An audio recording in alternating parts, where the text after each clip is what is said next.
I'm putting new shackles on this truck that I'm rebuilding the rear frame, and I'm going to replace the rubber bushings for the springs.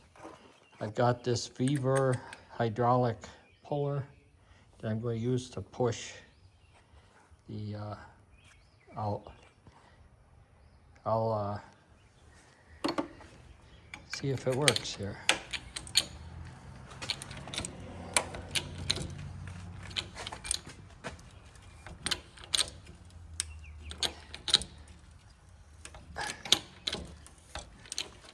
Yeah, it's coming out. Yeah, well, it was kind of hard at first, but now it's going pretty easy.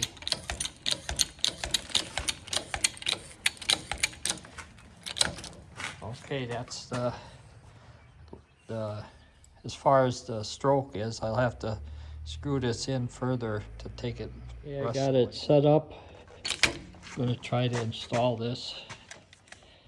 I can't hold the phone and work the tool at the same time. Yep, that's about how much stroke this has. And yeah, push this thing out like a champ. Now I'll have to install the new one. I pushed the old bushings out with this Vevor hydraulic press puller. It worked real good. I did have to adjust it. You adjust by here, the stroke is only about 2 inches. So you gotta start back here, and then you're gotta, start up here, and then you adjust it back there to get it out. And then I also used it to put the new bushings in. To make it easier, I used the air chisel and wedged the chisel in the spring to kind of spread it out just a little bit.